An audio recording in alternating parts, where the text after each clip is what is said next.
My name is Rebecca Palmer and I'm a writer, director and actor. My involvement in the film was I wrote the film, I directed the film, and I sort of accidentally ended up in it as well. So the idea of the film came from a conversation I had with my nephew. He told me a story about something that had happened to one of his friends. He'd gone into town with a friend of his and she'd gone to the toilet when they'd first arrived in town. He'd waited outside the bathroom for about 40 minutes and she never came out. And after a while he went and found the assistant to try and check that she was okay. She came out, she'd had her first period, she was upset, she was embarrassed and awkward. And he dealt with it in a very mature and relaxed way. And at the time, my first response was how amazing that was. And then afterwards, I got quite angry because it occurred to me that that should be a perfectly natural way of one human being responding to another human being regardless of their gender. And I decided I wanted to explore that and my own experiences of my first period when I was younger and put them together to try and create a film that might, outside of it just being viewed as a film, become something that could provoke conversations across genders about periods and help everybody feel more comfortable around the subject. I faced the challenge of having never directed before. I mean, I think a lot of people go ahead and they make their first film, but because I've been in the film industry, television industry for quite a long time, stepping on the other side of that and having the confidence to actually do it, first of all, to show the script that I'd written to somebody, secondly, to try and then persuade producers to work with me when I hadn't done it before, and then ask various professionals to come on board the project as actors. It was quite a big challenge and it required a big leap in my own confidence in changing my game up and shifting around, and I'd always wanted to write and I hadn't realised how much I was going to enjoy directing and what a thrill it would be.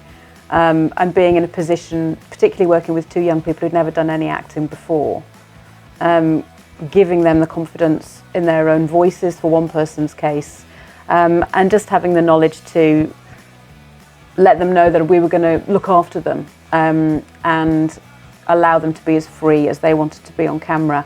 And in return, they gave me a tremendous amount of support and a tremendous amount of trust and really opened up. So there was a number of challenges around it, and the subject matter itself is still difficult for some people. But I think the atmosphere around periods is changing, just as it's changing around sex education and how we talk about ourselves from a sexual perspective. And I feel like talking about periods isn't such a huge leap to then following that through with older children being able to talk about sex and sexuality. So it was important for me from that respect as well. I've got several short films and long scripts in development at the moment. The first one that I'm hoping to make next summer is a film called Girl Fox. But before that I'm pitching to make a documentary. They're not similar at all really to Florrie. Florrie was really an experiment for me in terms of writing a film that was very character driven. It was very much about conversation and that had quite a strong theme at the centre of it. The work that I have in development is a little bit more magical realist, it's a bit more peculiar. The second short that I'm hoping to do next summer, Girl Fox, is more of a visual poem than a strongly narrative structured piece of work. But there's lots of work kicking around, and I guess the uniting theme across the work is discovering ourselves in nature and the landscape as a character, and kind of reworking that idea of who we are and how we relate to the landscape and the environment.